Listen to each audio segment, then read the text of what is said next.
Muy buenos días, tengan todos ustedes. Bienvenidos a la presentación del libro Patrimonio Biocultural y Despojo Territorial en el Río Mayo, los Guarijíos de Sonora y el proyecto de presa Los Pilares Bicentenarios. El Programa Universitario de Estudios de la Diversidad Cultural y la Interculturalidad de la Universidad Nacional Autónoma de México se congratula en hacer esta presentación con los coordinadores, autores y comentaristas de la obra. Esta es una coedición con el Colegio de Sonora, una coedición que por los motivos de la pandemia, por el padecimiento, la enfermedad COVID-19, se hace a través de estas plataformas de Zoom y de YouTube. Sin más, damos la más cordial bienvenida a todos ustedes. Los dejamos con el doctor Alejandro Aguilar, quien será el moderador de esta presentación. Sean ustedes bienvenidos. Muchísimas gracias. Doctor Alejandro Aguilar, tiene usted el uso de la palabra. Yosh Cuira es el saludo formal del pueblo Macurahue, Guarijío, Guarijó de Sonora y Chihuahua, y expresa los mejores deseos de una zona a otra. De manera más coloquial, el saludo sencillamente es Cuira, a lo que la gente responde, Cuiraba. Sea así, bienvenida toda la gente a la presentación del libro Patrimonio Biocultural y Despojo Territorial en el Río Mayo. Los Guarijíos de Sonora y el proyecto de presa Los Pilares Bicentenario, obra de los compañeros Jesús Armando Aro Encinas, y Ramón Martínez Coria. Agradecemos a la UNAM por facilitar la presente plataforma, por la valiosa coedición y las facilidades para llevar a cabo esta presentación. El pueblo Macurahue de Sonora, así como los Guarijó, Guarojío de Chihuahua, han sido escasamente reconocidos en la geografía e historia nacionales, lo cual ha afectado enormemente su existencia a lo largo del tiempo. En los últimos años, los Macurahue en Sonora han llevado a cabo una prolongada lucha de resistencia contra el proyecto de presa Los Pilares Bicentenarios, inaugurada también el presente año durante esta pandemia. Los autores de esta obra han sido tanto actores como participantes, testigos en este proceso en acompañamiento al pueblo Macurahue, junto con un pequeño e importante grupo de gente. Para hablarnos con más claridad del sentido y trascendencia de esta obra, decimos Cherihuema, que quiere decir gracias a quienes nos harán el favor de expresarnos sus opiniones. Les doy una cordial bienvenida. Los presentadores serán en esta mañana el doctor Adolfo Gili, doctor en estudios latinoamericanos, profesor de Historia y Ciencia Política de la Facultad de Ciencias Políticas y Sociales de la UNAM, autor de La Revolución Interrumpida, de El siglo del relámpago, 7 ensayos sobre el siglo XX, Historias clandestinas, El tiempo del despojo, 7 ensayos sobre un cambio de época, con Rina Ru y Felipe Ángeles, el estratega. En este momento el doctor Gili no se encuentra con nosotros, pero la presentación la elaboraron en conjunto con la doctora Rina Rux, quien es doctora en ciencia política, profesora en la Universidad Autónoma Metropolitana Xochimilco y en la Facultad de Ciencias Políticas y Sociales de la UNAM. Es miembro del Sistema Nacional de Investigadores, especialista en teoría política, pensamiento de Antonio Gramsci y Estado mexicano,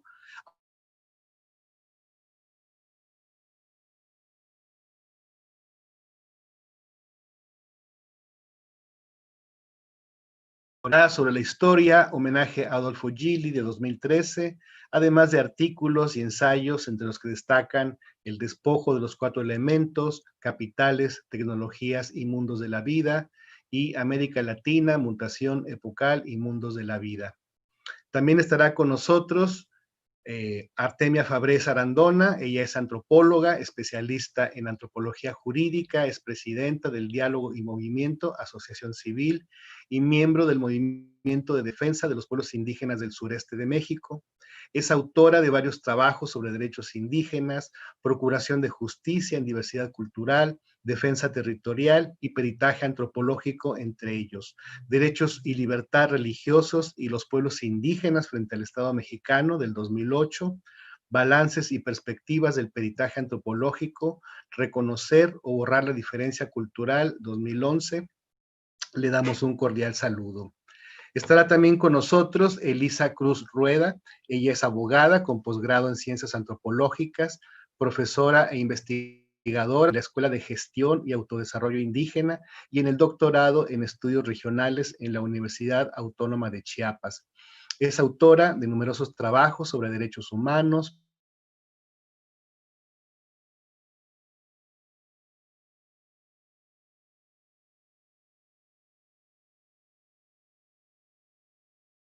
Huerta, los derechos de los indígenas y sus pueblos, entre la contestación del derecho mexicano y los derechos humanos. En estudios socioculturales del derecho, desafíos disciplinares y defensa de derechos humanos, un nuevo constituyente y una nueva constitución para México entre el levantamiento zapatista de 1994 y la Cuarta Transformación. Agradecemos también que con toda esta gran labor que ella ha realizado, se haya dado también el tiempo para participar en la asesoría del proceso de defensa del pueblo Macuarahue, Cherihuema.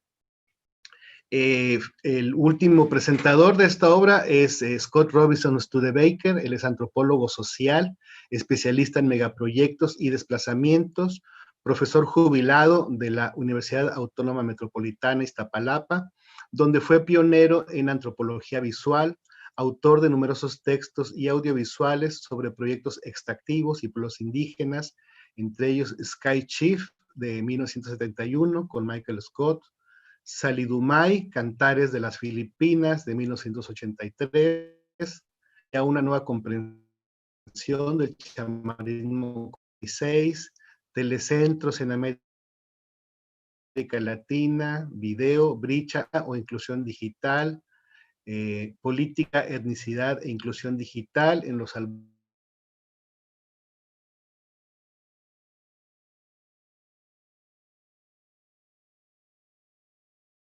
y pues al final estarán con nosotros el doctor Jesús Armando Aro Encinas, quien es médico y antropólogo, profesor investigador del Centro de Estudios en Salud y Sociedad del Colegio de Sonora, autor de varios textos como el Sistema Local de Salud Guarijío Macuarahue, un modelo para construir, políticas comparadas en salud indígena, a la buena de Dios, la respuesta social ante la pandemia de COVID-19 en México y los pueblos indígenas.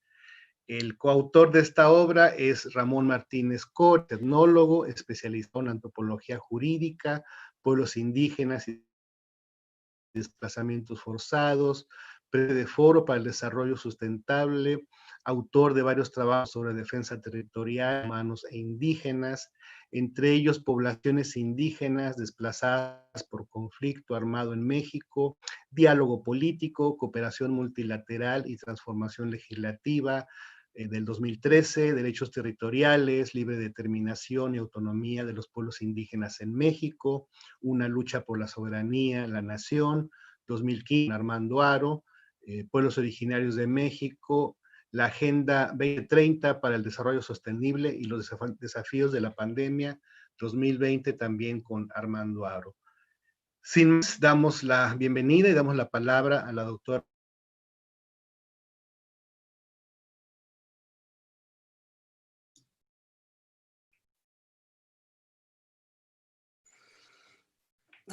Bueno, muchas gracias.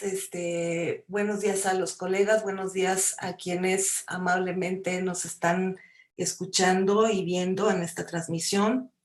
Antes que nada, muchísimas gracias por la invitación a Armando Aro y a Ramón Martínez Coria por la invitación a presentar este importante texto, Patrimonio Biocultural y Despojo Territorial en el Río Mayo, los Guarijíos de Sonora y el proyecto de presa Los Pilares Bicentenario, editado en una coedición por la UNAM y el Colegio de Sonora.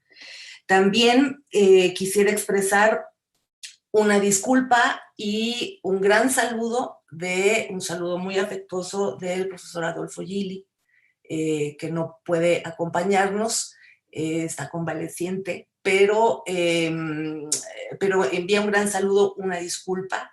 Pudimos intercambiar impresiones, reflexiones sobre la lectura de este libro y elaboramos algunas notas tratando de rescatar lo que a nuestro juicio nos permite comprender este proceso del que abordan Armando y Ramón Martínez Coria. Se trata de un minucioso y documentado estudio y crónica del proceso de despojo de tierras, aguas y mundos de la vida de la etnia de los guarijíos en la cuenca del río Mayo, en Sonora. Desde su título, el objeto y el método de estudio son precisos y se inscriben en una escuela de análisis de la realidad contemporánea.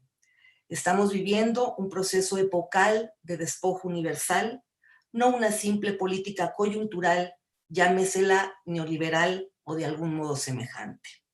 Esta prolija y detallada investigación es, y quiere serlo, un estudio de caso de nuestra época y nuestro tiempo, del despojo del patrimonio biocultural y territorial de la comunidad de los guarijíos y las vicisitudes de su largo camino de resistencia.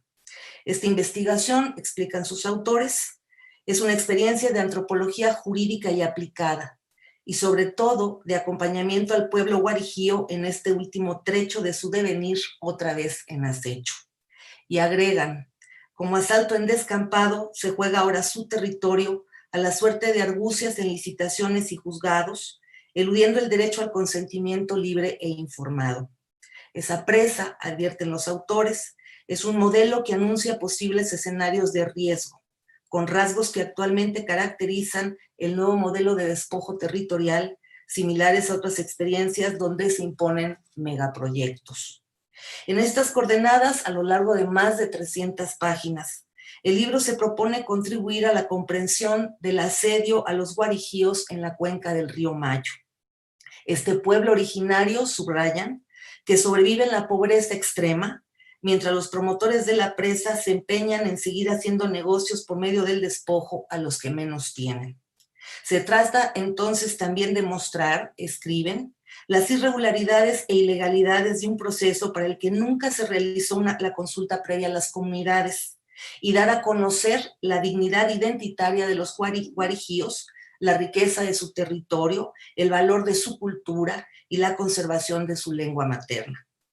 Y en torno a sus propios aprendizajes en el encuentro con las comunidades guarijías, con su mundo de la vida cotidiana, sus saberes ancestrales, subjetividades y entramados simbólicos, Haro y Martínez Coria escriben: la valoración sociopolítica y la defensa de su patrimonio territorial y biocultural nos ha llevado a buscar el diálogo intercultural entre ideas que pretenden ser científicas y saberes experimentales de largo aliento que subyacen a su cotidianidad.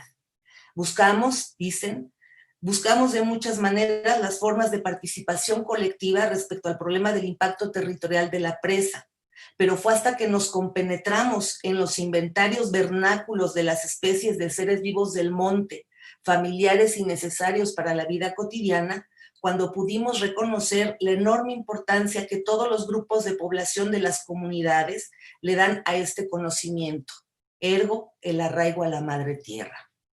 Frente a ese mundo de la vida hoy amenazado en su existencia, la ubicación del proceso disolvente que los acecha es para los autores muy clara y muy precisa. Cito: el capital financiero transnacional privado y el consumismo masivo que moviliza el mercado global del dinero, escriben, constituyen las fuerzas que hoy en día se proponen el total despojo territorial y el desplazamiento forzado de sus poblaciones o de sus modos productivos ancestrales. En particular, explican los autores, la industria de las presas se asocia con el capital financiero de la banca multilateral internacional en beneficio de los sectores minerometalúrgicos, siderúrgico y agroindustrial, cuya reproducción y expansión dependen de una oferta barata de energía y agua. A pesar de los múltiples compromisos nacionales e internacionales para la protección del patrimonio biocultural y sus modos de vida, el reconocimiento estatal de las comunidades indígenas como sujetos colectivos de derecho público sigue siendo hoy, documentan los autores, una asignatura pendiente. Un reconocimiento jurídico que supondría, agregan, el del derecho colectivo de los pueblos a sus territorios como condición irreductible de su derecho a la vida, ya erosionado durante décadas por la difusión de la racionalidad mercantil que los ha obligado a rentar sus tierras ejidales y a convertirse en jornaleros en sus propias tierras. El proyecto de los pilares bicentenario de la presa, explican, destruye uno de los lugares sagrados para el pueblo guarijío situado en el municipio de Álamos, en Sonora. Los pilares, que según el mito ancestral de los gigantes, narrado por don Lino Leiva, líder moral opositor al proyecto, fue donde sus ancestros adquirieron los conocimientos necesarios para ser músicos de pascolas, arrendadores de caballos, cantadores de venado, cantadores de tuburi, rezadores, curanderos, chamanes, buenos jinetes. A las inundaciones de panteones, lugares sagrados, viviendas, clínicas de salud y manantiales termales, se agregan otros muchos efectos etnocidas. Una vertiginosa pérdida de saberes y prácticas económicas y espirituales que constituyen el núcleo duro de su patrimonio biocultural, desestructurando todos los sistemas de su organización étnica. Los métodos utilizados para el despojo de tierras, vía la cesión de derechos o los contratos de ocupación o compraventa, reciclan viejas formas clientelares como la compra de lealtades, con la consiguiente amenaza de cancelar discrecionalmente prestaciones y servicios de programas sociales, generando división, discordia, miedo y violencia en el interior de las comunidades. Como analizaron en su momento Marx y Rosa Luxemburgo, la acumulación por despojo no es un episodio cruel del pasado, sino una constante histórica, un momento constitutivo del capital en su proceso de reproducción ampliada. Esta nueva marea de despojo universal, sostenida en la violencia estatal y en las innovaciones científico-tecnológicas incubadas en la segunda posguerra, informática, microelectrónica, cibernética, ingeniería genética, biotecnología, nanotecnología, está rompiendo hoy, sin embargo, límites naturales antes inimaginables, restableciendo no solo el dominio del capital sobre la tierra, sino cubriendo todos los bienes naturales e incluso, como en México, bloques enteros del territorio nacional. Este proceso incorpora además en los circuitos de valorización de valor, creación intelectual, saberes locales, códigos genéticos, espacio radioeléctrico, energía eólica, sangre y órganos del cuerpo humano, la entera biosfera y aún recursos que son condición natural de reproducción de la vida, como las semillas y el agua. Analizando esta gran transformación, Adolfo Gili y yo escribimos: no es la maldad de nadie, es una fuerza abstracta que finalmente conduce a la violencia bélica general y al exterminio de poblaciones enteras, de bosques, de ríos y lagos, de glaciares y cultivos milenarios consustanciales a la vida humana. El mundo del capital, que se nutre de esta expropiación de los productos de la naturaleza y del intelecto colectivo, parece no reconocer límites. Hoy se apropia de los 4 elementos del mundo antiguo: agua, aire, tierra y fuego. Rompe así el ancestral vínculo sagrado del ser humano con la naturaleza e impone en el paroxismo la lógica de la razón instrumental que le es constitutiva. En este proceso de despojo universal, que destruye a su paso mundos de la vida, patrimonios culturales y equilibrios ecológicos, se abrió también, sin embargo, un nuevo ciclo de resistencia y rebelión de las comunidades agrarias. Lo novedoso de estas rebeliones, en contraste con otras épocas, es que en sus luchas actualizadas en defensa de la comunidad está también contenida la conexión empírica con otras luchas de afirmación del trabajo viviente, es decir, de la condición humana. En medio de la catástrofe ecológica que acompaña esta mutación histórica, lo que otorga una nueva universalidad a estas rebeliones es que la defensa de sus comunidades y territorios está también contenida en la afirmación de la vida humana frente a la racionalidad inherentemente instrumental y depredadora del capital. El nuevo contenido universal de la rebelión de las comunidades agrarias, incluida la de los guarijíos, expresado en metáforas y mitos propios de civilizaciones milenarias, es decir, desde los mundos de la vida en que esas comunidades viven e interpretan el diluvio en curso, no radica en la adopción de un discurso trascendental. Su soporte material y social reside en el enfrentamiento con un fenómeno nuevo, la generalización de la irrupción violenta y destructiva del capital en los antes dominios de la naturaleza y en sus propios mundos de la vida. Celebramos, pues, la aparición de este libro serio y documentado y su contribución para reflexionar sobre este mundo nuestro, sujeto a amenazas sin precedente sobre su existencia misma. Gracias.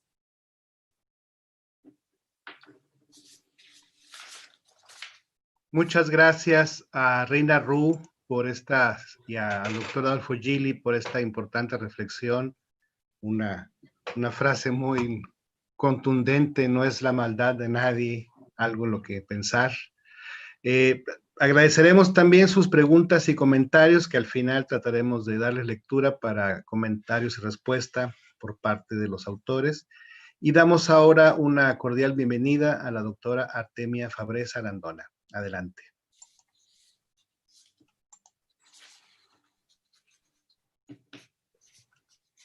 Su micrófono, por favor.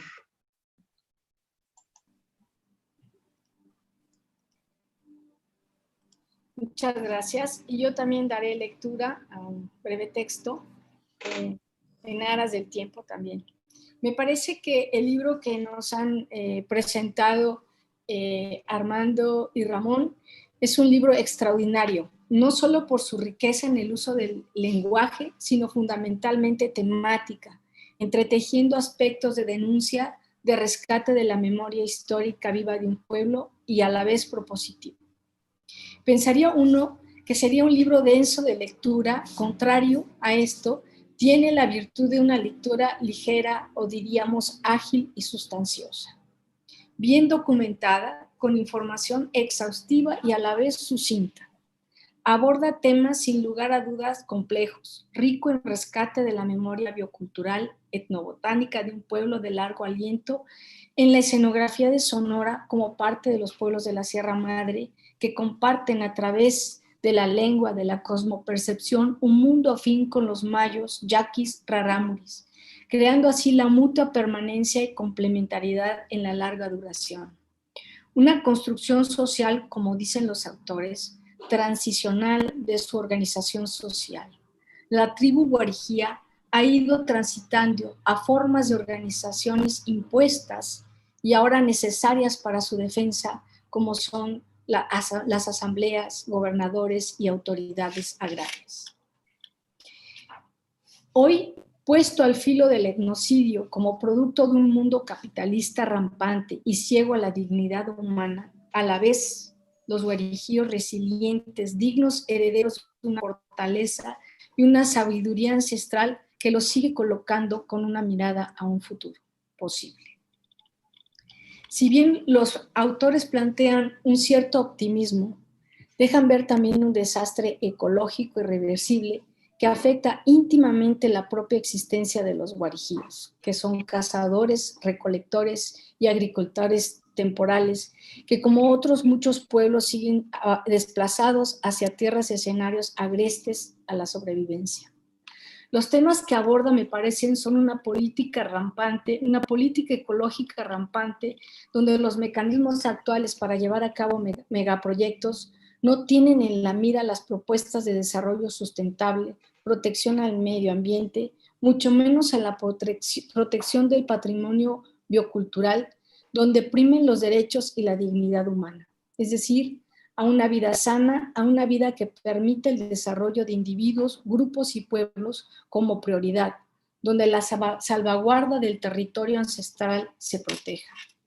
Otro de los temas en cuestionamiento directo sobre el acceso a la justicia es el acceso a la justicia y a la eficacia o nula eficacia de dicho sistema, que pone en jaque al país en una situación de vulnerabilidad cotidiana, donde la impunidad y la mezquindad son los reyes que gobiernan, y este es un tema, me parece, sustancial en el libro.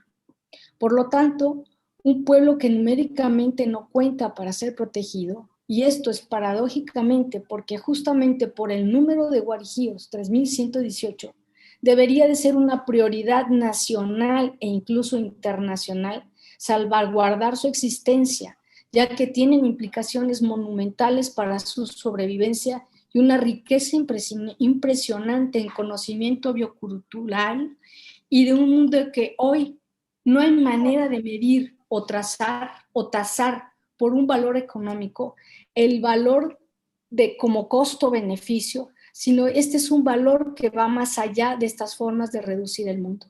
Este libro da cuenta de este valor y de la profundidad de la cultura guarijía. Además de lo anteriormente dicho, lo que hace posible la existencia mismo de este libro está también en la denuncia, en dar voz a la memoria de la cultura guarijía, en su acompañamiento no solo a través de la investigación participativa y rigurosa, es también el aprendizaje mutuo, la formación y rescate de la cultura para fortalecer la defensa del territorio, de la vida, a través de varias trincheras como es el litigio, la solidaridad y la construcción de una mirada hacia el futuro. Así que va tejiendo a lo largo del libro el territorio, un territorio cosmogónico, un territorio donde se cohabita con los seres de la naturaleza, los seres sagrados, un territorio medicinal, un territorio que nutre a través de la siembra, de la recolección de los nutrientes culturales que dan los rituales, la conexión con la tierra y un mundo posible de vasos comunicantes con todos los seres, es decir, una casa que se extiende por una región, por un mapa de comprensión del mundo al cual se cuida, se agradece y se toma lo que se necesita sin depredarlo. Una historia, un análisis que narra de la mano de los guarijíos su paso por el tiempo ancestral hasta nuestros días. Una historia de despojo sistemático y de pauperización en el encuentro con ese otro que impone formas y modelos que los coloca en las esferas de la vulnerabilidad con los cambios del paisaje agrícola autosustentable hacia la agroindustria, hacia la construcción de presas, de mineras, que no han hecho más que dejar en situación de dependencia a los pueblos indígenas, pérdida de las identidades etnolingüísticas, como ha sucedido en todo el país, pobreza y marginación. Esta recapitulación de cómo es que una segunda presa continuará el despojo, el desplazamiento y la pérdida irreversible de la biodiversidad, una farmacopea autóctona y su uso, ahogar en aguas, lugares sagrados y con ello una sabiduría de vida, de relación, de habla de una cultura. El libro lo expresa con gran profundidad. Es un libro que narra también un grito desesperado ante la impunidad de los estados y los grandes capitales. La simetría y la sistemática violencia estructural que socava la defensa legítima, socava los instrumentos nacionales e internacionales que protegen a las personas y pueblos indígenas, en donde la ausencia sistemática de las consultas a pueblos indígenas siempre se omiten. En su lugar, el abuso, la mentira, contratos vergonzosos y no exclusivos al caso de los guarijíos, sino son una política impositiva y racista que hemos visto de cerca o hemos conocido a lo largo y ancho del país. Mecanismos de acercamiento con y hacia los pueblos con formas inadecuadas culturalmente. La compraventa de líderes y autoridades, lucrar con la necesidad e ignorancia de la dimensión e impacto que implica un megaproyecto. Los resultados ahora están al aire. El etnocidio continúa ante la imposibilidad de acceso a la tierra, al agua para beber, para sembrar, para contar con sus plantas medicinales, inundación de sus tierras, por la construcción y operación de la presa Pilares.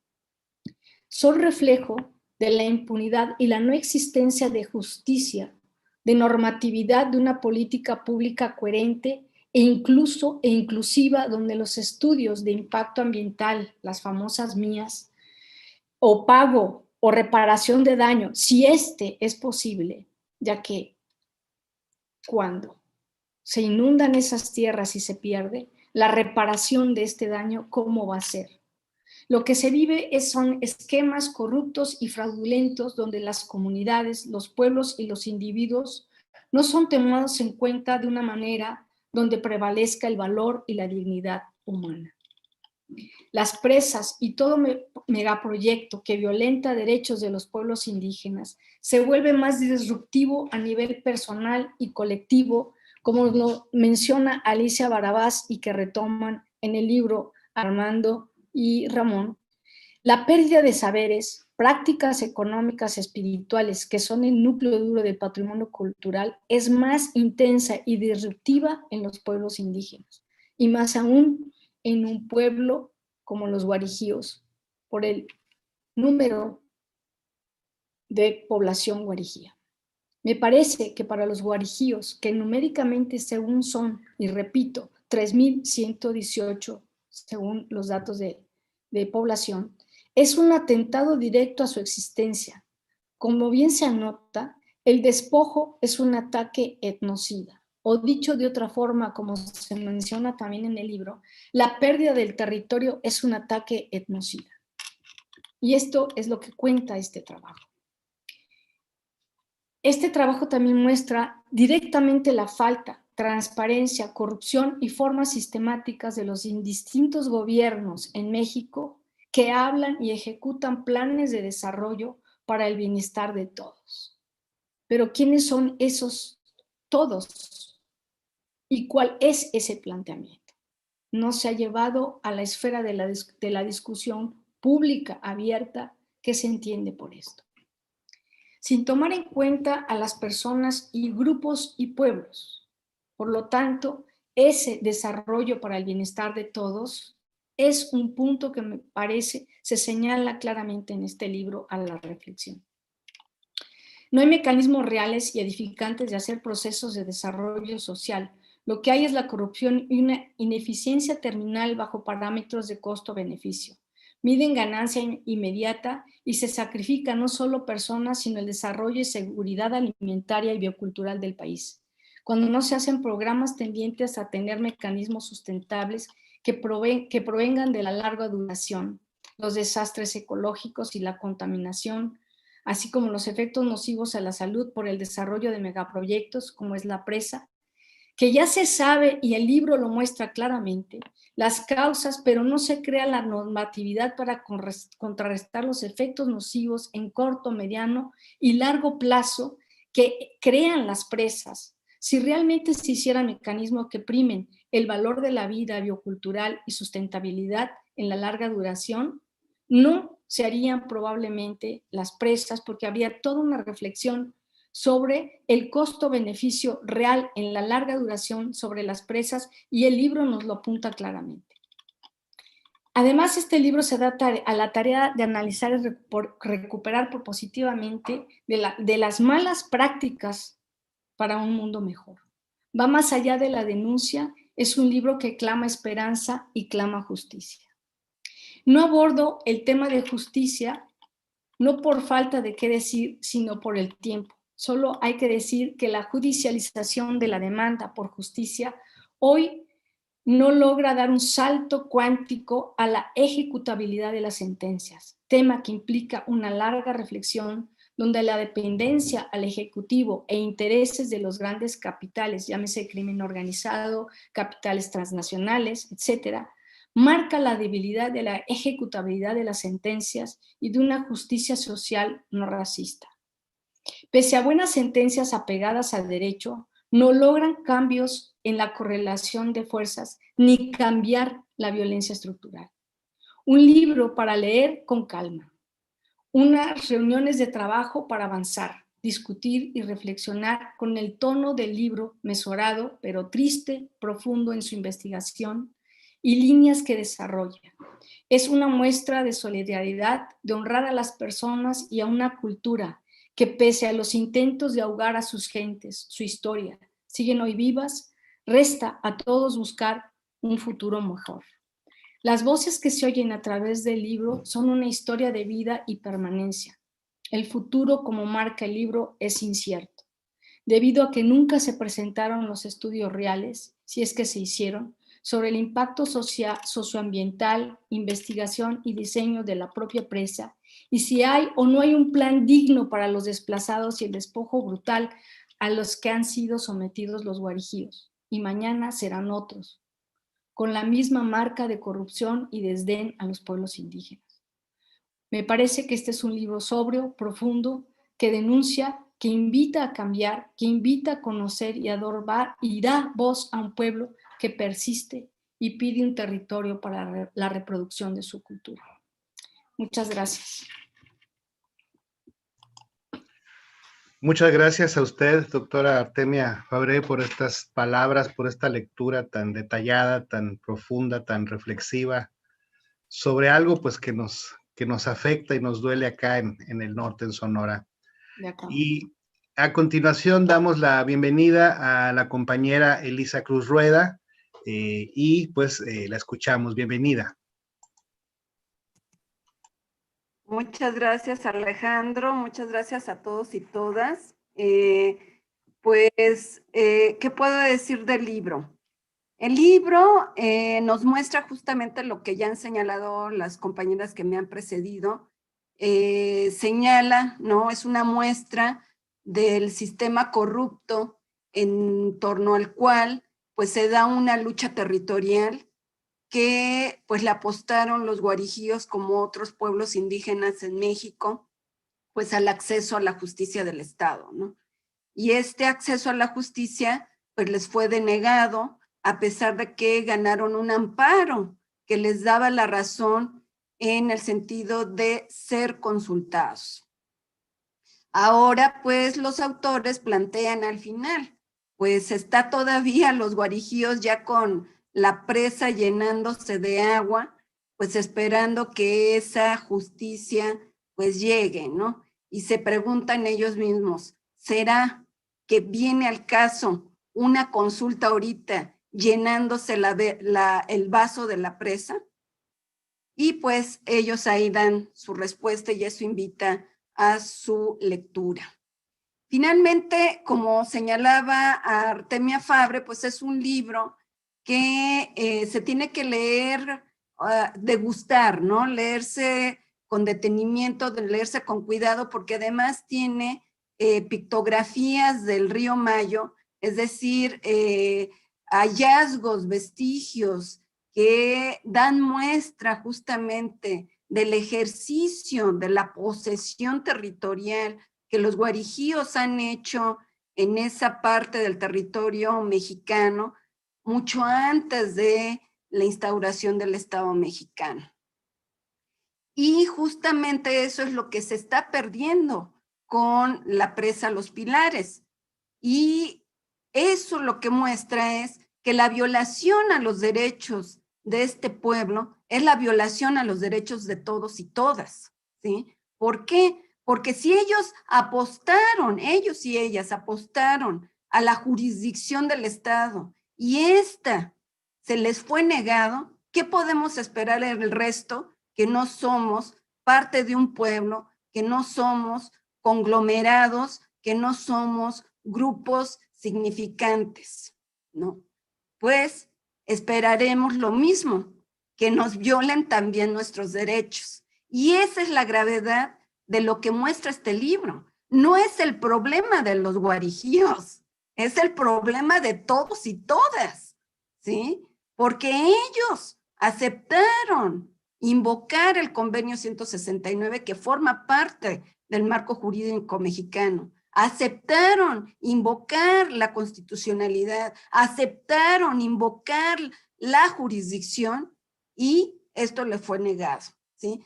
Sí, se les atropella como se les ha atropellado su derecho. Yo creo que todos y todas nos debemos de sentir ofendidos, indignados, ¿sí? Y agravados en nuestros derechos también, porque los derechos humanos y los derechos de los pueblos indígenas son derechos humanos, son derechos de todos y todas.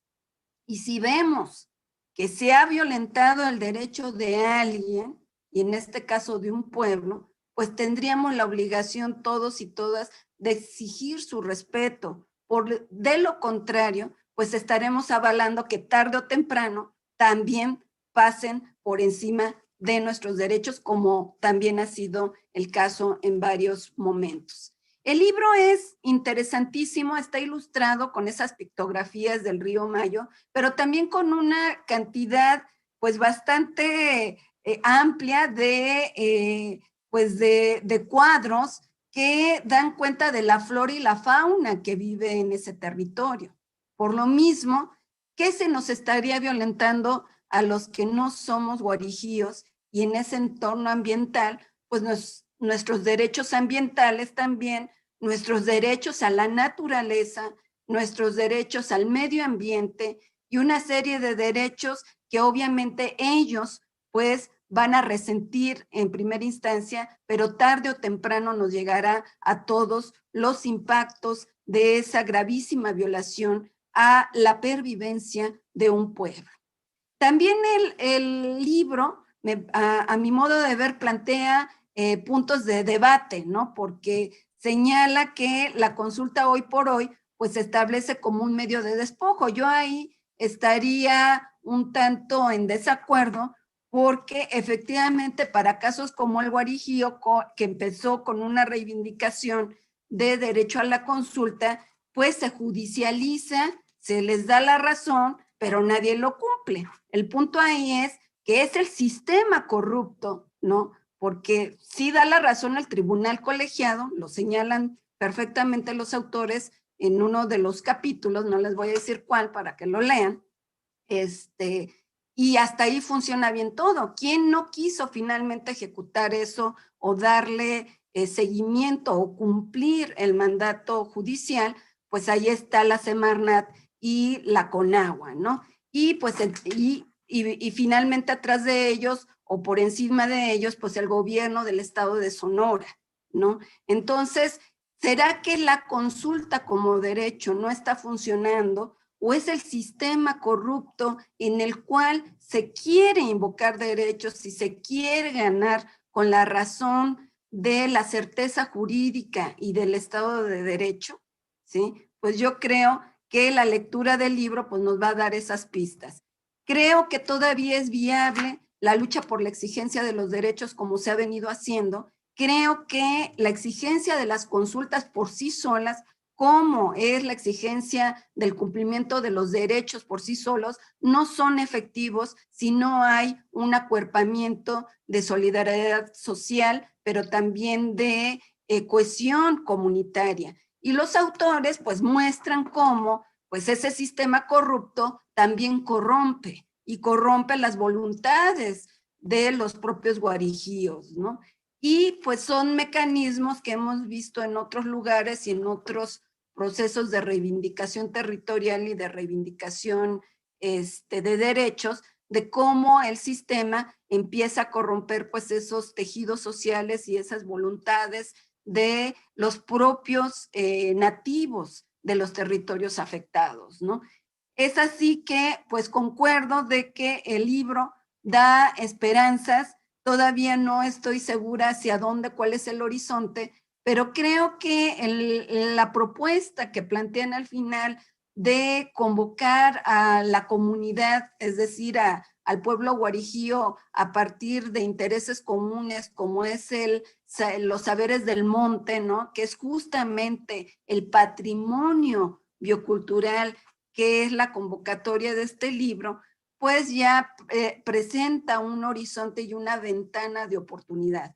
La cuestión es si los que están a favor de la presa, como lo dicen los autores, los preseros, pues su corazón se tienta un poco para ver cómo todos esos saberes del monte pues se están poniendo en riesgo, ¿no? Y a la larga también no solo sus modos de vida de dependencia de ese monte, de dependencia de ese patrimonio biocultural, sino también de supervivencia como pueblo y finalmente como expresión de la pluriculturalidad que está señalada en la Constitución Política de los Estados Unidos Mexicanos. Es decir, ese es incluso un derecho de la nación mexicana, de ser reconocida como pluricultural. Si uno de esos pueblos perece, entonces yo creo que todos y todas somos víctimas de esa violación, pero también tendríamos que reclamar que no se produjera esa grave afrenta a lo que es el principio de la pluriculturalidad que señala la Constitución mexicana. Finalmente, los derechos de los guarijíos son nuestros derechos también, y si no entendemos el punto en ese sentido, pues yo creo que los guarijíos no van a tener más que sucumbir y aceptar que la presa sea llenada y todos los demás simplemente lamentarnos de que la presa se llenó y que los guarijíos tuvieron que ser desplazados de manera forzada. Yo creo que no, yo creo que podemos seguir, tenemos que seguir, y el discurso tiene que cambiar también de este lado. Los derechos de ellos también son nuestros derechos, y la violación a sus derechos es violación también a nuestros derechos. Les agradezco mucho. Gracias.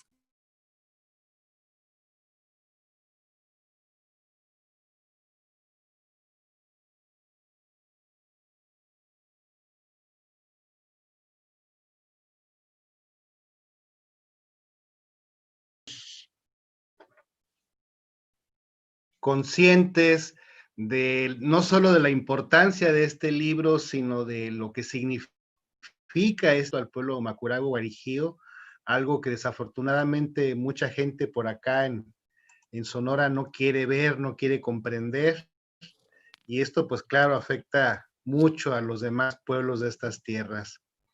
Bueno, a continuación damos la bienvenida a nuestro amigo y último comentarista, a Scott Studebaker, antropólogo de la UAM, ya jubilado, pero que sigue preocupado, interesado y participando en la reflexión, en el apoyo a los pueblos originarios.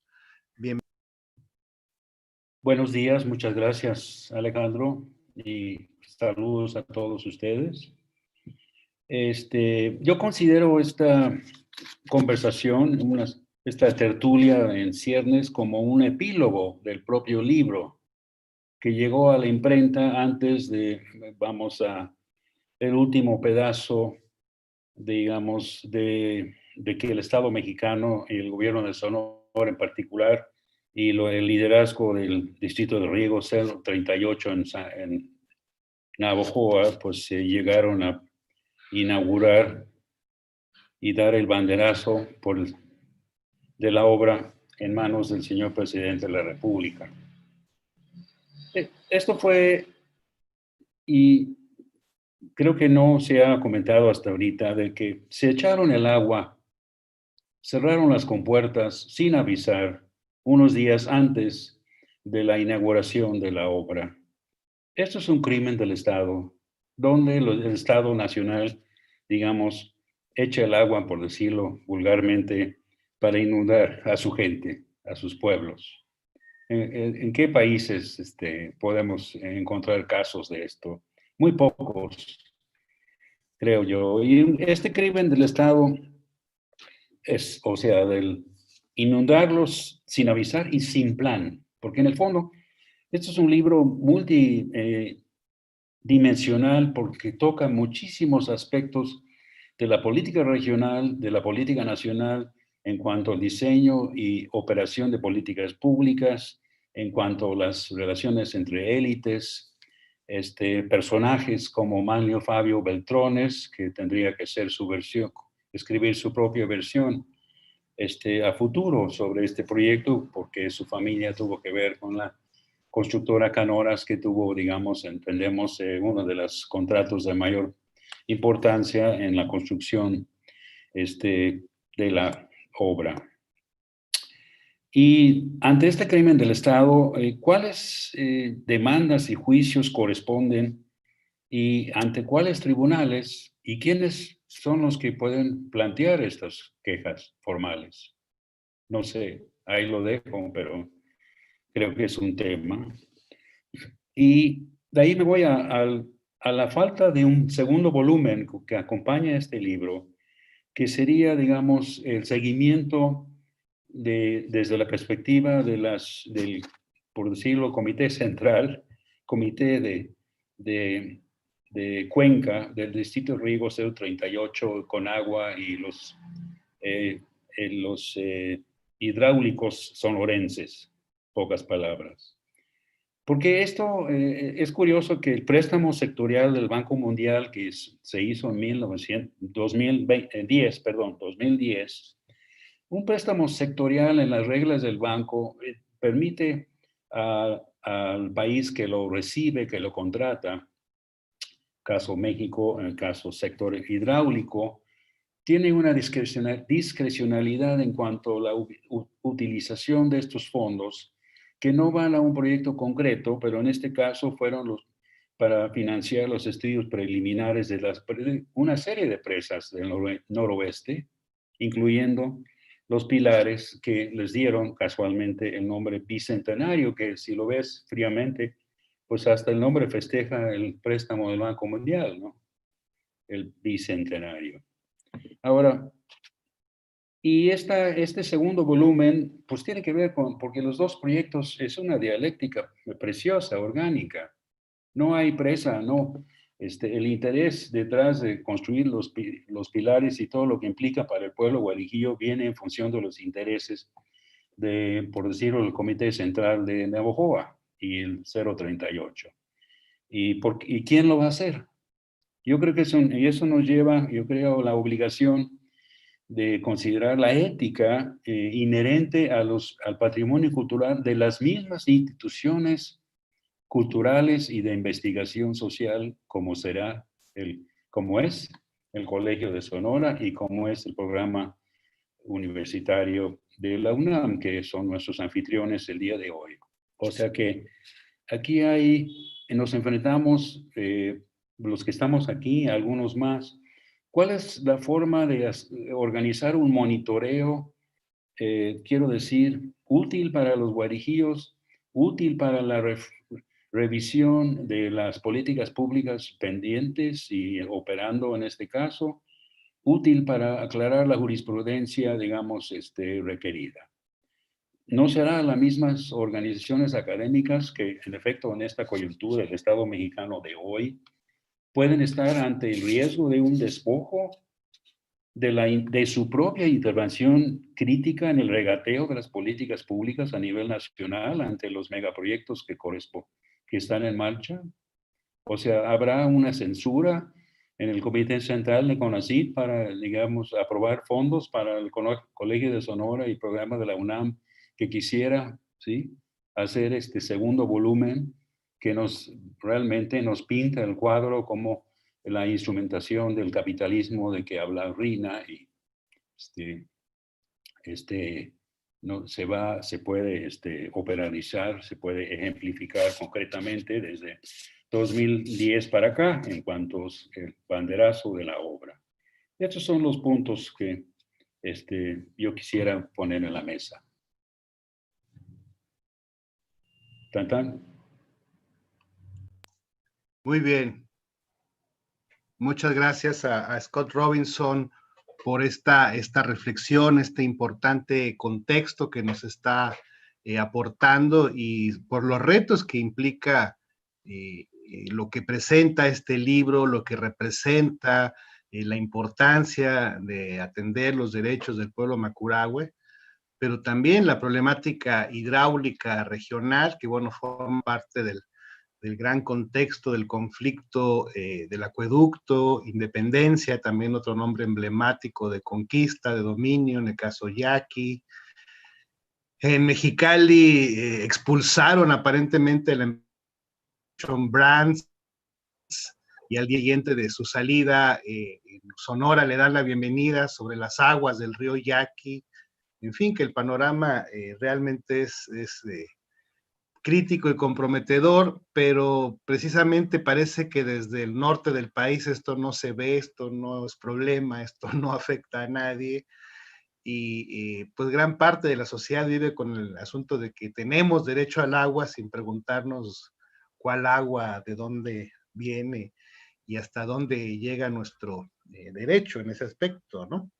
Y bueno, agradecemos a los comentaristas, a las compañeras comentaristas, su valiosa lectura, su reflexión, su aporte a los elementos estructurales que integran esta obra, esta labor de reflexión, pero también de acompañamiento, de diálogo, de sufrimiento junto con el pueblo Macurahue. Y bueno, esto se debe a la labor de los autores, de Jesús Armando Haro y Ramón Martínez Coria.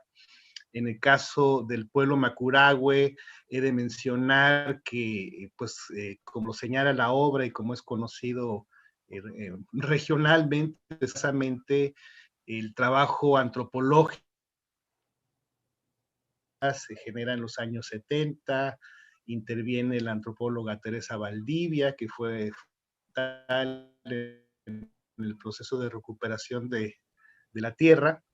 Y después del trabajo de Teresa Valdivia es precisamente cuando llega el buen doctor Armando Haro al territorio, cuando conoce esta realidad y cuando la realidad misma, el pueblo Macurahue, digamos, lo convierten en antropólogo, lo convierten en doctor en antropología. Y bueno, este diálogo, esta deuda va con este libro. En ese proceso, pues se incorpora también nuestro querido amigo y compañero Ramón Martínez Coria, que pues tuvo un gran esfuerzo en la defensa del pueblo Yoreme, con la presa Huites, que le dio una gran visión, y que desde Chiapas se incorporó también a esta gran preocupación, a esta gran lucha, que hemos perdido batallas, puedo decir, pero esto continúa. Y bueno, por eso agradecemos tanto a Armando como a Ramón todo este esfuerzo, estos años de trabajo. Invito a Armando a que nos haga sus comentarios y después escucharíamos a Ramón. Bueno, yo quiero comenzar agradeciendo a todos ustedes, a los presentadores, por las palabras de aliento, por las reflexiones. También quiero expresar mi agradecimiento al Colegio de Sonora, porque realmente la edición del libro quedó muy, muy hermosa. Las ilustraciones incluso tienen algunas gráficas a color. Al PUIC UNAM, pues por el interés que mostró desde un principio en nuestro libro, y además se encargaron ellos de hacer los mapas, muy buenos mapas que ilustran la obra.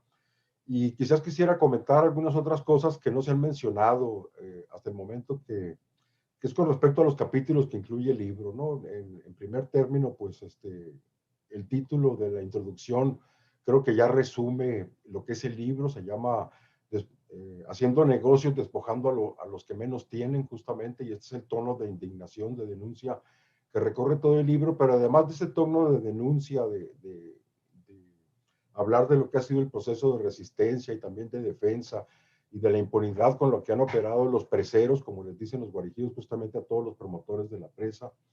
El libro pues está sintetizando también una experiencia que en el caso mío pues se remonta a 40 años, porque yo conocí a los guarijíos justamente cuando fui pasante de la carrera de medicina en el territorio guarijío. Entonces fue cuando empecé realmente a conocer esta cultura. Pero realmente en los últimos 7 años, a partir de 2011, que nos incorporamos, que nos mandaron llamar los guarijíos como ayúdenos en este proceso que tiene que ver con la presa, pues nos tuvimos que meter de una manera mucho más profunda, ¿no? Y tanto en el libro lo abordamos.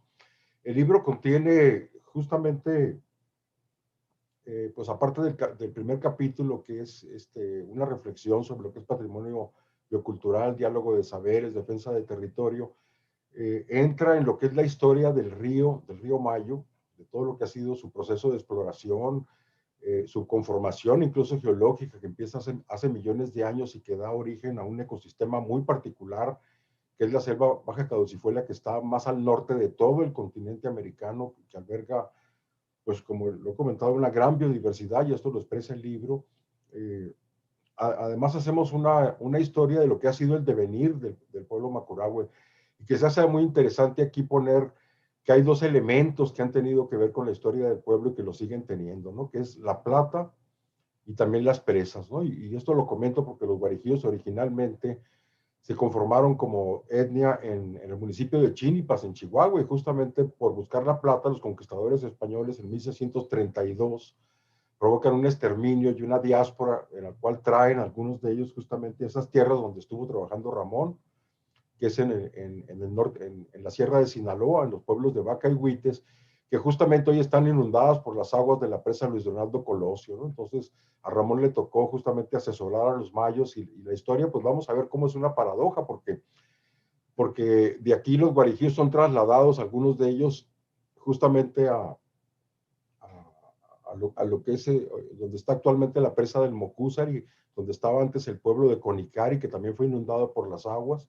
Después un contingente de los guarijíos los llevan a Macoyagui, que ya es muy cerca del territorio actualmente en Sonora, y de ahí suponemos que en el siglo XVII o siglo XVIII es cuando llegan a las tierras actuales en Sonora. Entonces estamos hablando de un proceso de diáspora que no había sido documentado y que para nosotros, pues en estos años que estuvimos con ellos, nos fuimos atando cabos, incluyendo la revisión de documentos de los jesuitas, como también cosas que escribieron otros historiadores, pero también la memoria oral de la gente fue la que nos llevó a atar estos cabos, y quizás pues ponemos ahí en la hipótesis en el libro de que tal vez el apelativo de Macuragües que tienen los guarijíos en Sonora se debe precisamente a que los identificaron como procedentes de Macoyagui, ¿no? Concretamente. Entonces, el libro pues ahonda mucho en la historia del pueblo guarijío por una parte, pero también en la historia del río Mayo, y después hay una descripción en el cuarto capítulo de lo que es la riqueza, justamente lo que se va a perder con la presa, ese territorio tan rico que justamente está ahora en riesgo porque la presa se ha construido, pues no solamente con la total impunidad y la corrupción que ya mencionaron nuestros compañeros con respecto a los derechos del pueblo Macurahue, ¿no? Sino con respecto a lo que serían los derechos del río Mayo, porque ahora se está comenzando a hablar de los derechos de los ríos, de los derechos de la fauna, de los derechos también de la flora que habita en este territorio. Entonces, pues consideramos que realmente las autoridades, como decía también Adolfo y Reina, pues no es que sea la maldad de nadie, simplemente es la ignorancia de lo que no se sabe, lo que se está atacando, ¿no? Si nosotros conociéramos el manifiesto de impacto ambiental, por ejemplo, que se elaboró, pues pudiéramos ver en 2012, que no solamente hace abstracción de toda la enorme bibliografía que existe sobre el río Mayo en inglés, por ejemplo, recordemos aquí que en los años 30 un botánico zoólogo norteamericano fue el primero que dio a conocer el mundo tanto la riqueza de lo que era el sistema de la selva baja caducifolia, como también del río Mayo y del pueblo guarijío. Sí. Armando, si me permites, que si puedes acercarte al micrófono o hablar un poquito más fuerte. Gracias, disculpa. Sí, pues pensamos que justamente los promotores de la presa no han querido escuchar lo que es todo lo que esto, que se lo hicimos llegar en su momento, pero nos dábamos cuenta de que realmente nunca había un interés por conocer el impacto. Realmente el interés de ellos, cuando tú les decías va a pasar esto, va a pasar el otro, ¿qué es lo que pasaba? Inmediatamente te cambiaban el tema o te hacían una falsa promesa, ¿no? Por ejemplo, que se va a reforestar, que se van a poner venadarios, que se van a poner viveros, que se van a poner puentes, caminos, o sea, una serie de cuestiones que realmente pues no se han concretado y al parecer no se van a concretar a menos que como sociedad hagamos algo o cuando el destino nos alcance, quizás digamos, pensemos pues lo que se podía haber hecho. Nosotros nunca estuvimos en contra de la presa como tal, siempre pensamos que había alternativas a la presa, como el hecho de construir, por ejemplo, pequeños represos, como el hecho de hacer medidas de mitigación y de indemnización al pueblo guarijío. Es decir, se puede hacer mucho todavía. Y el libro también relata una experiencia muy hermosa, ¿no? Que justamente también está en el libro, que fue el concurso Saberes del Monte. Cuando todo parecía perdido, recibimos un financiamiento de la Fundación Christensen, que entonces nosotros dijimos, pues, ¿qué hacemos con este dinero ahora? Porque el caso estaba en tribunales ya. Y Ramón y yo y otros compañeros que estuvieron con nosotros en este proceso, pues hicimos un taller donde vimos la enorme importancia que tenía para los guarijíos, sobre todo la flora, pero también la fauna. Entonces elaboramos un concurso, logramos recopilar pues un acopio de información bastante considerable que incluye dibujos, cantos, canciones que hizo la gente, bordados incluso, disecados de las plantas, elaboraron carpetas botánicas. Nosotros, pues todo esto le da una base a lo que es el patrimonio biocultural guarijío, es decir, continuamos estudiando de manera muy profunda, les dimos a conocer a los guarijíos los usos que tenían las plantas contenidas en su territorio por parte de otros pueblos indígenas o por parte de otras regiones donde también existen estas plantas, y también investigaciones hechas desde la ciencia. Entonces descubrimos que este patrimonio tiene un potencial enorme en realidad. Y estamos hablando tanto del aspecto alimenticio como también artesanal, pero también sobre todo medicinal, ¿no? Como ya lo comentaba Elisa. Entonces, bueno, pues hay una tarea aquí también pendiente para nosotros, que es entregar eso. Estamos trabajando actualmente en lo que vamos a entregarles al pueblo guarijío, tanto en formato electrónico como también en formato físico, que justamente pues es devolverle su patrimonio. Y quiero comentar de este libro también, que Alejandro justamente es uno de los coordinadores junto con otro compañero guarijío, que justamente pues salió más o menos de manera simultánea con nuestro libro, y que consideramos que complementa de manera muy importante lo que nosotros no abordamos, ¿no? Y porque este libro aborda lo que es el patrimonio cultural inmaterial, las leyendas, los cuentos, y entonces entre los dos libros, pues realmente leyendo las dos obras uno se da cuenta de lo que estamos perdiendo, ¿no? Porque sí consideramos, a pesar de que podemos ser optimistas con respecto al futuro, a pesar de que no ha habido realmente aspectos de justicia ni de legalidad en este proceso, pues finalmente pues la misma crisis nos va a enseñar a que tenemos que hacer las cosas de otro modo, ¿no?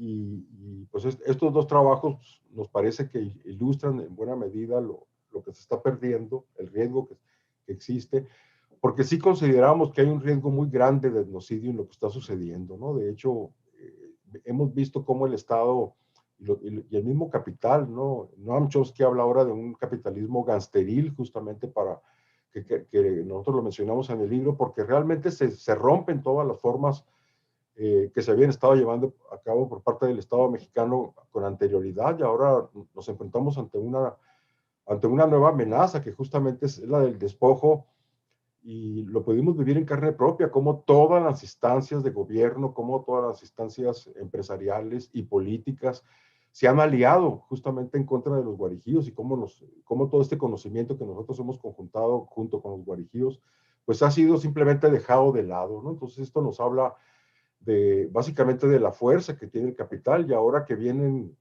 los procesos mineros, porque además la presa no se ha hecho realmente como se dice, para contener las avenidas del río Mayo, para prevenir las inundaciones, como también lo ha anunciado el presidente de la República.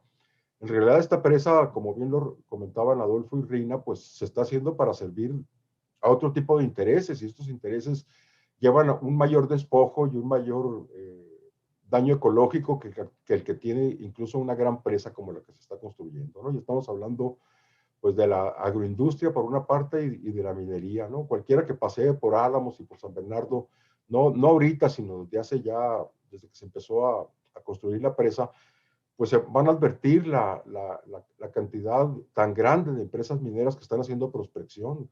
Es realmente muy preocupante todo esto. Y todo esto pasa sin que la prensa dé cuenta de ello. O sea, es decir, el mismo Alejandro elaboró este concepto que nosotros ponemos en la introducción del libro, que es el asalto en descampado, ¿no? Concretamente, ¿no? Y bueno, pues con esto yo concluyo la parte que me toca. Es todo lo que tengo que decir. Huema, muchas gracias, Aldo, y muchas gracias por recordar nuestro libro.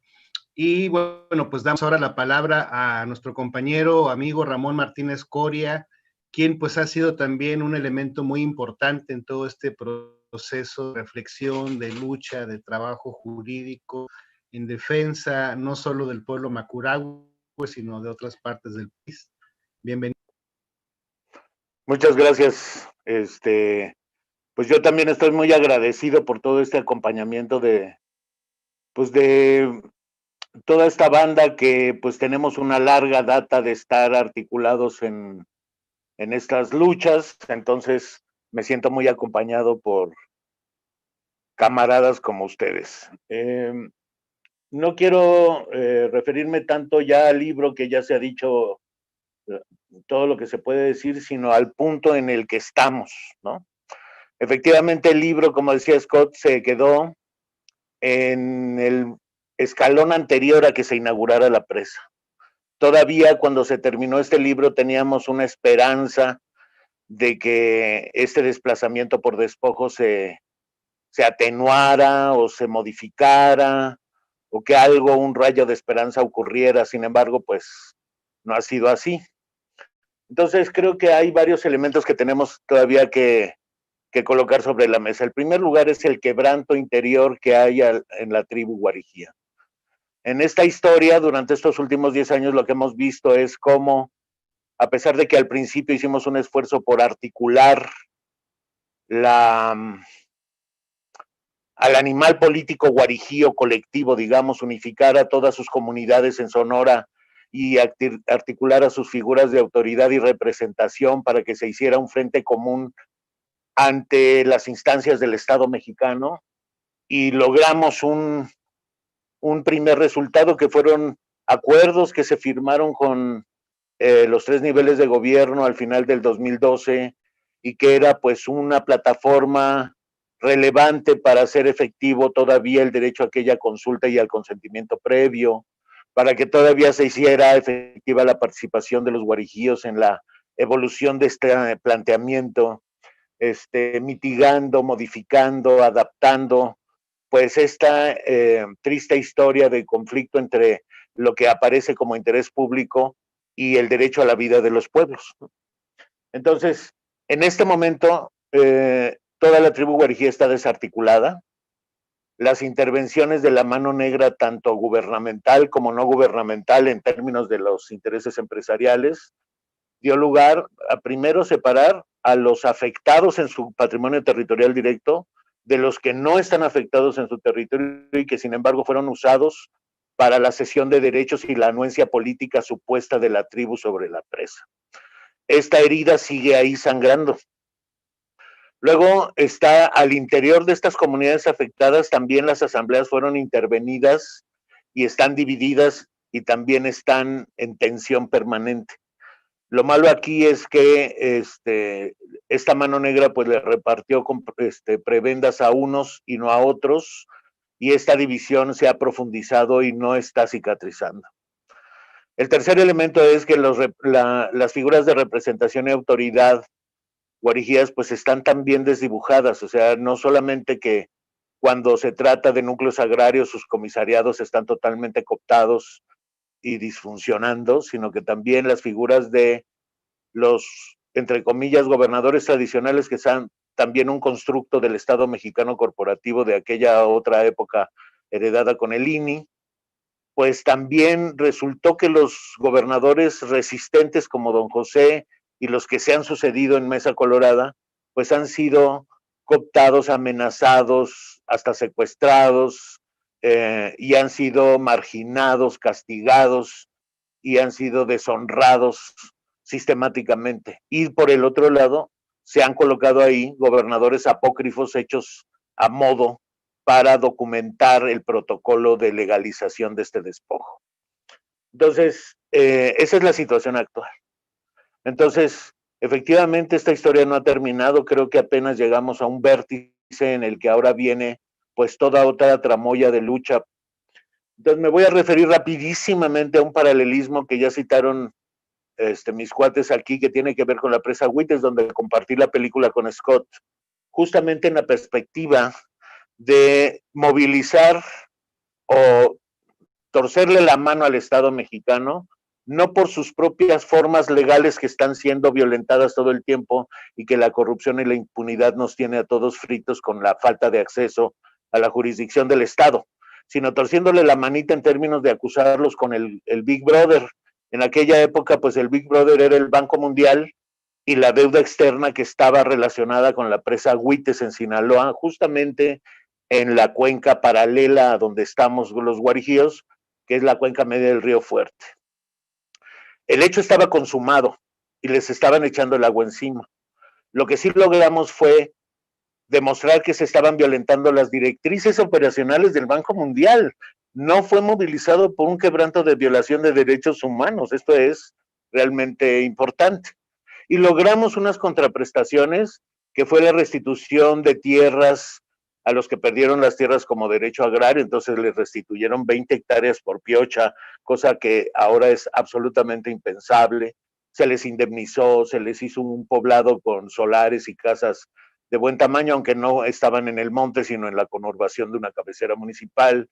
Se les dio el manejo cinegético de la presa, de la orilla de la presa, se les hicieron concesiones para el aprovechamiento productivo del agua que no contradijeran los usos oficiales de la presa, se les indemnizó. Sin embargo, con Armando regresamos hace 8 años a Huites a buscar datos del devenir de las cosas. Y aquí lo triste de esta historia, y es lo que no sabemos cómo detener en el caso Guarijío de nuevo, es que a pesar de que hubo un reasentamiento con los mejores parámetros posibles del momento, lo que vimos es que cuando estas 13 comunidades que formaban la comarca Mayo de Huites fueron desarraigadas de su territorio ancestral, de un momento a otro su cultura tradicional murió, se desapareció. Murió la cultura mayo de Huites, aunque las familias desplazadas siguieron teniendo hijos, y ahí están, pero ya no tienen estos saberes y estas prácticas porque perdieron su referencia territorial. Entonces lo que vimos es que esta gente acabó vendiendo las tierras, acabó vendiendo su participación en las formas pesqueras, la diáspora migratoria ha desbaratado aquella formación comunitaria que había como sobrevivido, y solo una pequeñísima parte de ese grupo regresó a la orilla de la presa en una especie de último aliento, y ahí están unas 5 o 6 familias resistiendo la idea de que siguen siendo los mayos de Huites, ¿no?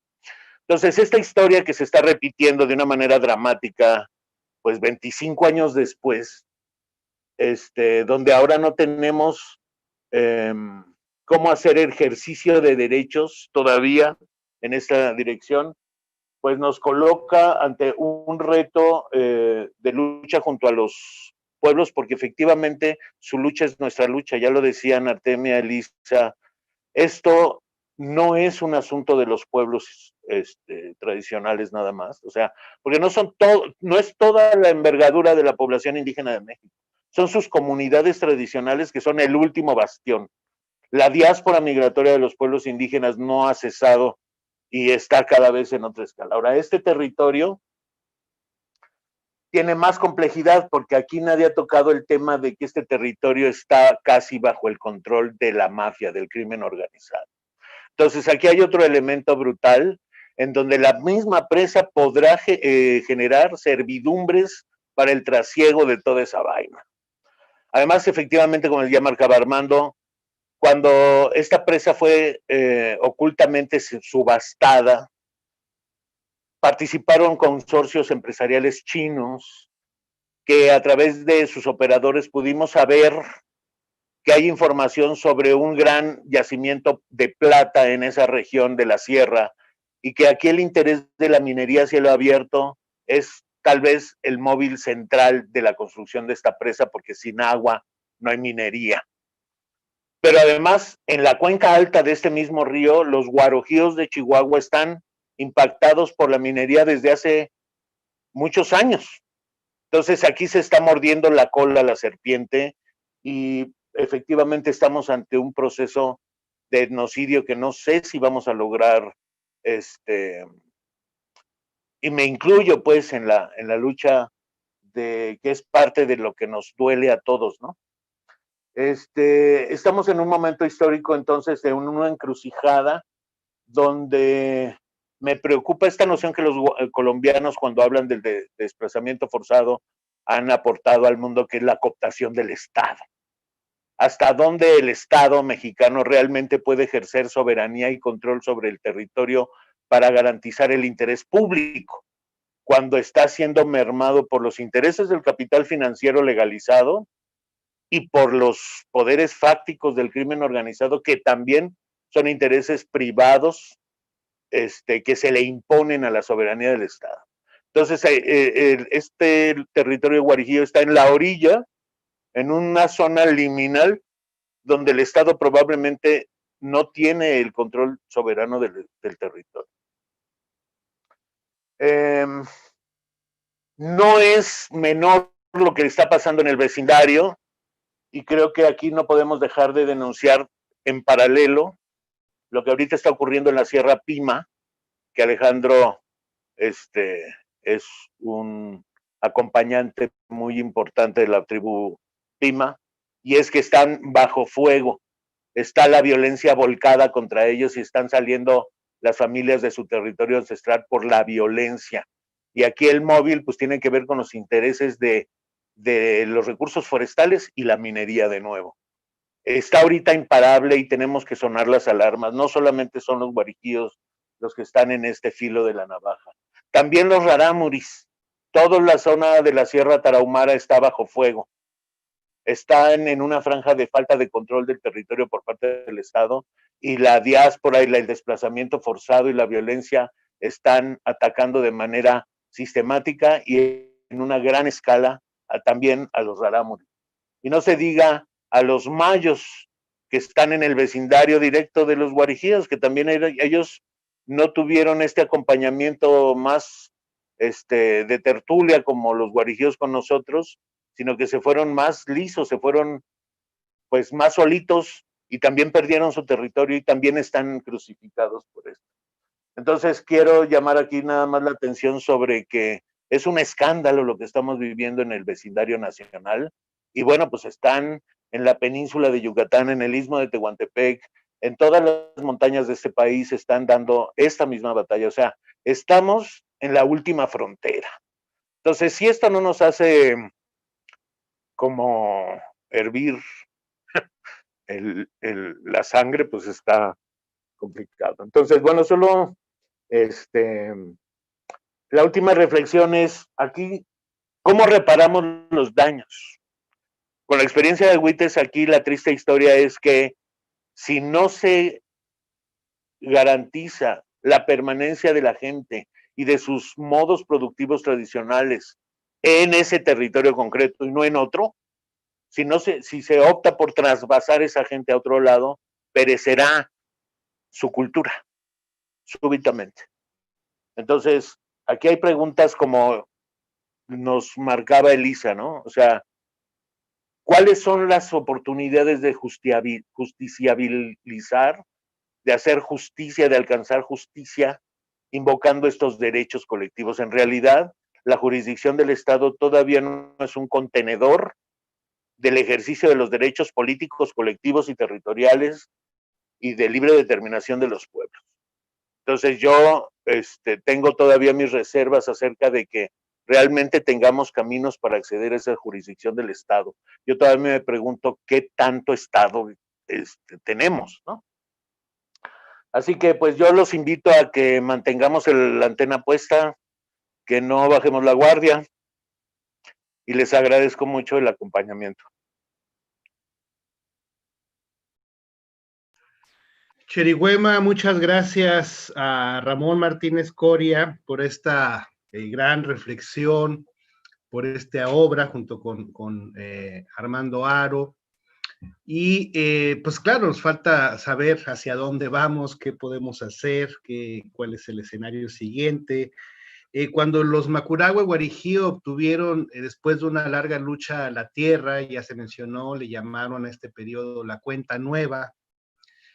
Cuando se hicieron las negociaciones con el gobierno del estado de Sonora, con el gobierno federal, hubo un momento en que prácticamente todo el estado federal, estatal, municipal estaba en contra del pueblo Macurahue Guarijío, pero cuando se logró hacer esta firma de un acuerdo que prometía una posible diferente relación, los Macurahue hablaban del borrón y la cuenta nueva.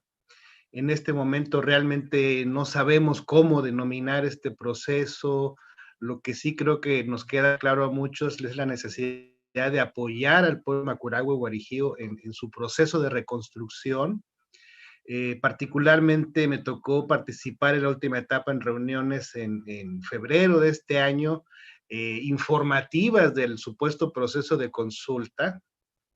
Y bueno, con la presa ya construida era totalmente absurdo y una burla llevar a cabo reuniones con carteles, tamaño doble oficio, digamos, con altavoces como los que usan los bomberos de emergencia. Es decir, tanto dinero para construir una presa y no había dinero para dialogar con la comunidad. Un detalle que nos tocó presenciar es en el 2010 los Macurahue pedían una maqueta de la presa de este proyecto, y en el 2020, cuando la presa ya estaba construida, el gran logro del gobierno era llevarles esta maqueta y sencillamente decirles que podían luchar por sus derechos, pero ahí como pudieran. Creo que es importante buscar cómo leer este libro con el pueblo Macurahue, Guarijío, cómo acompañarlos en el análisis de esta importante obra. Una de las primeras preguntas que la gente nos hace, lógicamente, es dónde y cómo se puede obtener este libro. Y bueno, les voy a leer algunos de las preguntas, comentarios, las leo todos en conjunto por lo pronto, para que tengan tiempo a reflexionar y ir avanzando sobre esto. Alfonso Ulloa pregunta, en este momento ya está inundado el territorio de los Guarijíos. ¿Qué ha pasado con la población afectada? ¿Hubo alguna indemnización por parte del gobierno? Algunas cuestiones, claro, ya se reflexionaron. Les mandan saludos desde la Araucanía, Chile, Chihuahua. Felicitaciones de Sol, Josefina López y Óscar Osorio por tan importante libro. El maestro periodista Carlos Moncada pregunta, ¿la reparación del daño planteada por la doctora Fabré se considera posible? Después Carlos Juárez pregunta, ¿dónde se puede adquirir el libro? En la Ciudad de México. Más adelante Katia nos pregunta, entiendo que la defensa del territorio ha implicado en acciones en contra del doctor Haro y otros investigadores involucrados. La relación entre el Estado y los defensores es cruenta. ¿Qué medidas han debido tomar para subsanar esta situación? Pregunta pregunta Carlos Moncada, ¿tuvo un contrato una empresa de Beltrones, dijo el doctor Robinson, o entendí mal? Ruego aclaración. Tatiana pregunta, ¿qué podemos esperar de las posibilidades cada vez más limitadas de los mecanismos de consulta, amparo y reparación? ¿O cómo organizarnos frente a su poca eficacia? Miguel Pickering nos dice, un libro muy valioso que destaca la importancia de preservar la cultura guarijía y su patrimonio inmaterial como elemento indisociable para conservar la biodiversidad y los servicios ambientales. Un referente que aporta muchas lecciones para enfrentar acá en Quintana Roo lo que nos viene con la imposición del tren Fonatur. Un abrazo a la sana distancia. Y finalmente, Geraldina Lázaro pregunta, ¿cómo podemos acceder al libro? Ya ustedes deciden quién nos responde estos comentarios. Bueno, pues el libro se puede adquirir a través del PUIC-UNAM y también a través del Colegio de Sonora. Pueden acudir a la página web para hacer la compra. Probablemente tengamos que hacer una segunda edición, puesto que no hay muchos ejemplares.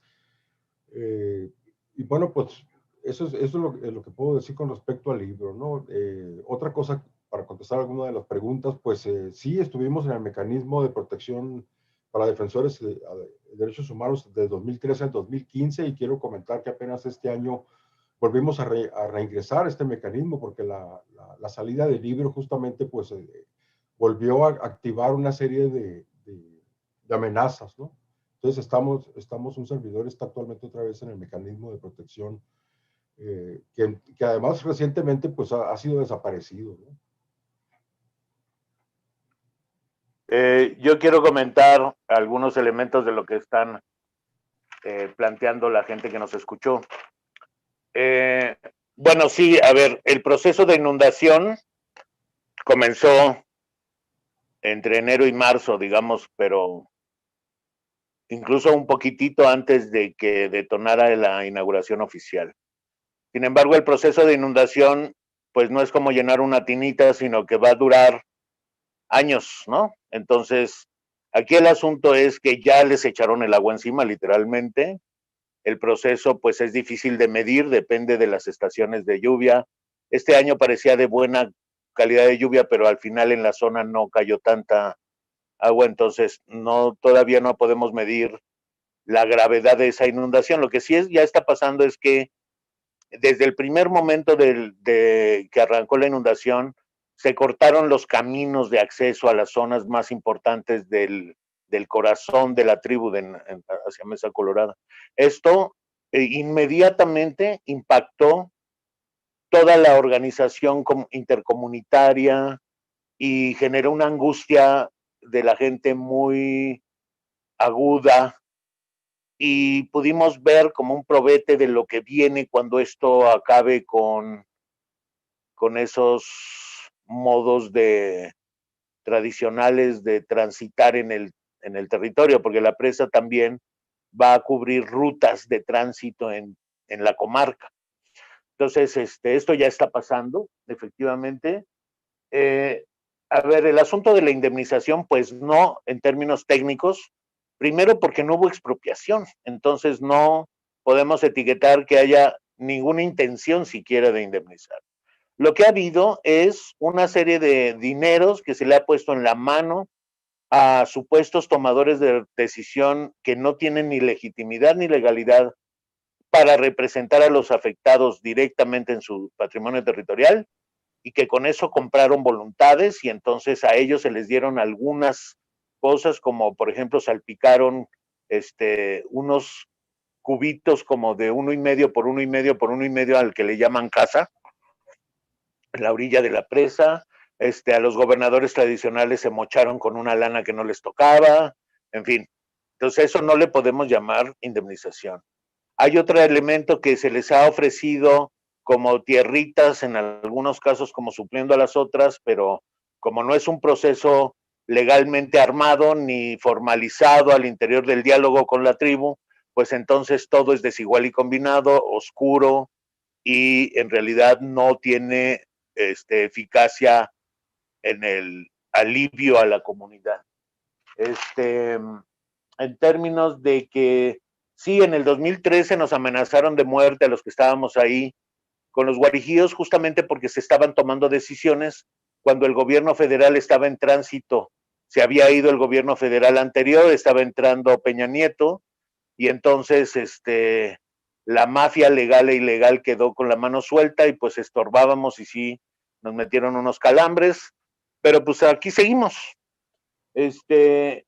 Sí hay un contrato que tiene que ver con Beltrones, que es a esta empresa Canoras, que tuvo que ver con la operación del contrato de esta presa. A Tatiana le comento que pues efectivamente vamos a tener que pelear mecanismos que de empoderamiento de las comunidades. Ahora todo el mundo estamos hablando de algunos protocolos comunitarios de consentimiento que podamos colocar frente a las relaciones de poder con el Estado. Todo esto es algo por escribir, y nada más. Bueno, yo quiero comentar que en el rubro de las indemnizaciones, para que el público se dé cuenta, pues más o menos el promedio fue de 6,000 pesos por familia, y le tocaron no a todas las familias. Es realmente una burla pensar que el patrimonio biocultural puede valer 6,000 pesos por cada familia. Pues agradecemos sus comentarios. Un comentario, Alejandro, perdón. Claro. Yo creo que hay que enfatizar que existe una enorme bibliografía a nivel nacional y internacional sobre la historia clínica de estos proyectos hidráulicos, serán hidroeléctricos o para control de avenidas, como este caso. Y el modelo, digamos, se puede pronosticar una serie de efectos, impactos, cambios a nivel comunidad, a nivel de dimensiones culturales simbólicas, y a nivel de micro y macro regional. En el caso del futuro embalse de Los Pilares, es muy probable que habrá un turismo de las fuerzas vivas de Obregón y Navojoa del lado poniente, porque son ejidos guarijíos cuyas cabeceras no son afectadas por el embalse, lo cual sí es el caso para los pueblos que están al lado oriente del embalse, que ahora se está llenándose.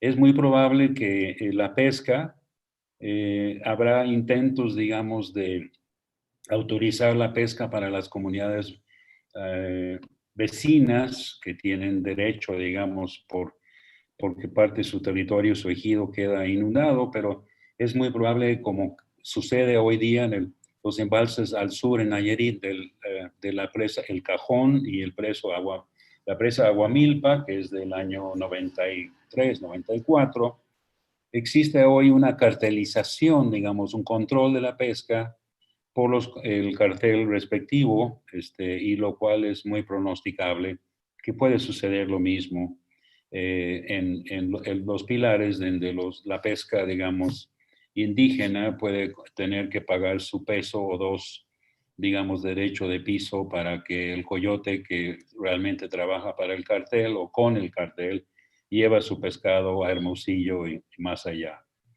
Son elementos, o sea, son muchos elementos que se puede pronosticar aquí, dimensiones del etnocidio anunciado. Gracias. Muchas gracias, Scott, por esta reflexión. Y pues claro, es triste, pero en el proceso se llegó a mencionar hacia el pueblo Macurahue, Guarijío, que tenían dos opciones, o la presa o el narcotráfico, y malamente les han mantenido la imposición de estas dos formas. Hemos sabido también extraoficialmente, por supuesto, pero cuando ha habido intensas balaceras en la región de los OB, de los Pimas de Sonora y Chihuahua, los muertos son sacados a través del territorio Macurahue-Guarijío, lo cual nos da una cuenta de este proceso. Los camiones de químicos que suben a la sierra del territorio Pima es impresionante, los derrames y todo esto. Y otro elemento que quiero mencionar antes de poder terminar con esta sesión. Como antropólogos hemos tenido diálogos, talleres con el Instituto Estatal Electoral, porque precisamente a través de las elecciones, de los nombramientos de los regidores étnicos, es parte del proceso de intervención en las formas de organización de las comunidades.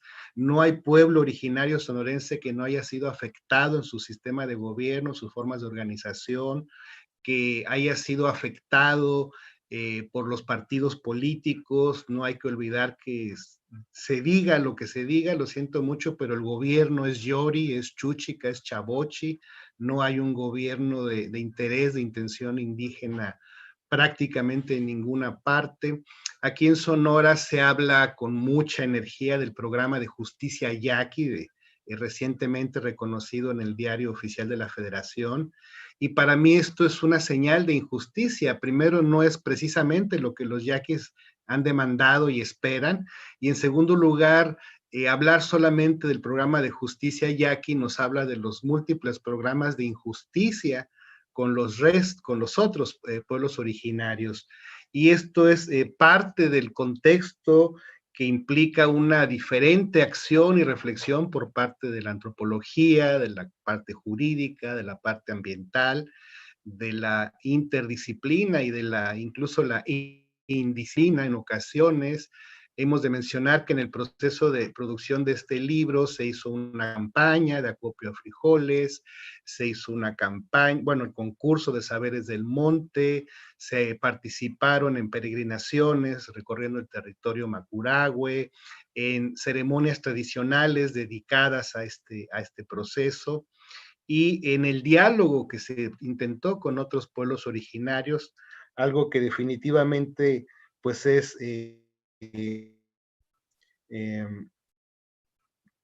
tenemos aquí unos últimos comentarios. Pregunta Carlos Valdés Casillas: tengo entendido que había varias solicitudes de permiso para desarrollos de minas. ¿Sabemos cómo está la dinámica actual de las concesiones mineras en la región? Aida López, un abrazo y muchas gracias por este valiente trabajo, un importante aporte para la comprensión y acompañamiento de las luchas de defensa del patrimonio biocultural de los pueblos indígenas. Y un comentario final de Daniel Antonio Zamora: muchas felicidades por esta gran presentación de este libro. Y pues si no hay algún otro comentario. Alex, yo nada más quisiera decir en colofón que yo lamento mucho, fíjense, aquí ya está parte del impacto palpable. En esta tertulia nos faltaron las voces guarijías. Sin embargo, aquí estamos teniendo a la vista y de manera en vivo la brecha de desigualdad que se sigue abriendo en términos de que pues están incomunicados, no tienen conectividad, no tienen tecnología para conectarse a distancia, están encerrados en un territorio que está cercado y además encima de la pandemia, ¿no? Entonces aquí tenemos esta ausencia que debe ser muy significativa para todos nosotros, porque justamente que no estén aquí denota el grado de gravedad que tiene su desvanecimiento, de cómo están siendo borrados de esta historia. Eso, disculpen. Bueno, yo saludo a Carlos Valdés, quien fue acompañante también de este proceso. A él le tocó estar en 2013 junto con nosotros y es testigo también de este proceso. No tenemos un diagnóstico sobre el estado de las concesiones mineras en Álamos. Simplemente lo observamos cuando hemos ido para allá, ¿no? Y con respecto a la pandemia, pues comento que los guarijíos fueron uno de los primeros pueblos, si acaso no el primero de México, que se cerró apenas en marzo. Posteriormente el municipio también se cerró en el mes de mayo de este año y muy recientemente lo volvieron a abrir. Aparentemente, pues esto pareciera ser como que los guarijíos son demasiado conscientes del riesgo del COVID. Por cierto, no han tenido ningún caso de COVID.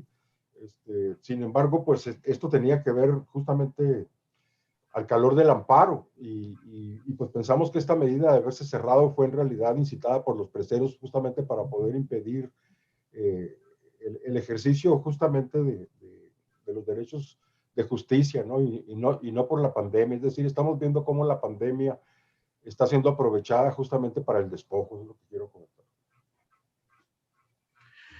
Muy bien, pues muchas gracias, Cherihuema. Agradecemos a Adolfo Gili, a Reina Ru, a Artemia Fabré, Sarandona, a Elisa Cruz Rueda, a Scott Robinson Studebaker, a Jesús Armando Aro, a Ramón Martínez Coria y al Programa Universitario de Estudios de la Diversidad Cultural y la Interculturalidad. Y a todos los participantes les agradecemos por escuchar, por acercarse y querer conocer un poco más del hermoso y sufrido pueblo Macurahue Guarijío, y pues que tengan muy buenas tardes y hay que seguirnos cuidando.